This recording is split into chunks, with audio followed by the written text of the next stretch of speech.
नमस्कार। आज के इस विश्लेषण में हम एक ऐसी चर्चा शुरू करते हैं जो सच में बेहद दिलचस्प है। मई 2026 के चुनावों ने भारत की राजनीतिक बिसात को पूरी तरह से पलट कर रख दिया है। ये एक निष्पक्ष और पूरी तरह से डेटा पर आधारित चर्चा है, जहां हम सिर्फ फैक्ट्स के जरिए ये समझने की कोशिश करेंगे कि देश का राजनीतिक परिदृश्य आखिर किस दिशा में जा रहा है।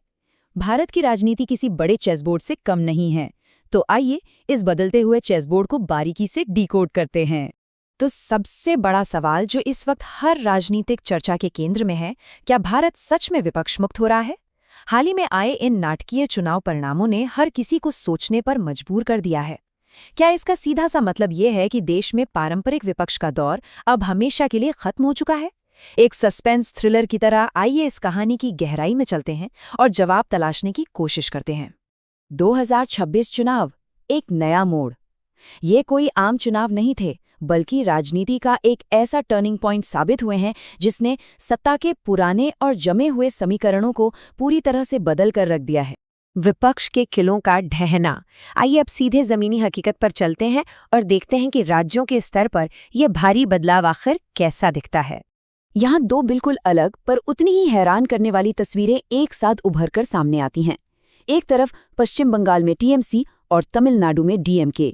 ये दोनों ऐसे किले माने जाते थे जिन्हें भेद पाना लगभग नामुमकिन लगता था, पर इन चुनावों में इनकी जमीन अचानक खिसकती हुई नजर आई।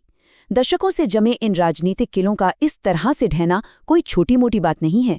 और ठीक उसी वक्त दूसरी तरफ एक नई रियलिटी सामने आती है, एनडीए का लगातार बढ़ता हुआ प्रभाव और तमिलनाडु में अभिनेता विजय की पार्टी टीवीके का एक ही झटके में सबसे बड़ी ताकत बनकर उभरना। सच कहें तो ये एक बहुत बड़ा गेम चेंजर साबित हुआ है। और सबसे मजेदार बात तो ये है कि टीवीके ने एक बिल्कुल ही अलग और आज़ाद रास्ता चुना। ये नई पार्टी ना तो एनडीए का हिस्सा है और ना ही इंडिया गठबंधन का। एक तरह से इसने उस पुरानी नेशनल नैरेटिव को पूरी तरह तोड़ दिया है, जिसमें हमेशा से ये माना जाता था कि मुकाबला सिर्फ दो बड़े गठबंधनों के बीच ही सिमटा हुआ है। क्षेत्रीय स्तर पर यह एक बहुत बड़ा बदलाव है। एनडीए की बढ़ती ताकत, सत्ता का ये लगातार होता हुआ केंद्रीकरण आखिर क्यों और कैसे हो रहा है? चलिए इसके पीछे की वजहों को समझते हैं। नतीजे इन तीन बहुत ही स्पष्ट कारणों की तरफ इशारा करते हैं। पहला, नरेंद्र मोदी के रूप में एक बेहद मजबूत राष्ट्रीय नेतृत्व जो पूरे देश में एक साथ भारी समर्थन जुटाने में सक्षम है। दूसरा बड़ा फैक्टर है विपक्ष के अंदर का आपसी टकराव। चुनाव के बाद कांग्रेस और डीएमके के बीच जो तनाव देखा गया, उसने विपक्षी एकता की इस इंटरनल फ्रिक्शन को और भी साफ कर दिया।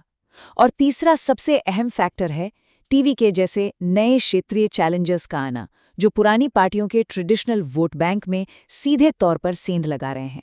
ये तीनों एलिमेंट्स मिलकर एनडीए को एक जबरदस्त मोमेंटम दे रहे हैं। तो यहाँ वापस वही सवाल घूम कर आता है, क्या विपक्ष पूरी तरह से खत्म हो चुका है या फिर कहानी में अभी और भी ट्विस्ट बाकी हैं? इस पूरी स्थिति को गहराई से समझने के लिए पॉलिटिकल वैक्यूम यानी राजनीतिक शून्यता के कॉन्सेप्ट को समझना बहुत जरूरी है।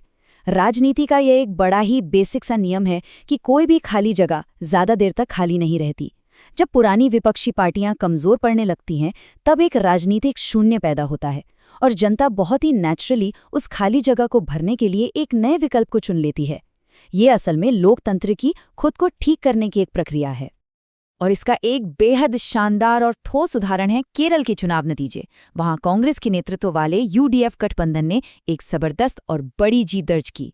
इससे एक बात तो बिल्कुल शीशे की तरह साफ हो जाती है कि अगर एक मजबूत और विश्वसनीय विकल्प सामने हो तो आज भी जनता विपक्षी ताकतों को पूरा समर्थन देती है। राजनीति का नया दौर। भारतीय लोकतंत्र खत्म नहीं हो रहा है, बल्कि अपने आप को एक नए दौर के लिए तैयार कर रहा है। कहा जाता है कि राजनीति में कोई भी जीत हमेशा के लिए नहीं होती और कोई भी हार आखिरी नहीं होती। ये एक बहुत ही निष्पक्ष और सटीक विचार है। इस बात से बिल्कुल इनकार नहीं किया जा सकता कि 2026 के नतीजों ने एनडीए को एक बेहद मजबूत स्थिति में ला खड़ा किया है, लेकिन साथ ही साथ ये विपक्ष के लिए अपने आप को फिर से गढ़ने, अपनी रणनीतियों को नए सिरे से सोचने और एक बिल्कुल नए अवतार में सामने आने का एक बेहद अहम मौका भी है। तो आखिर में एक बहुत ही गहरा सवाल छोड़कर जाते हैं।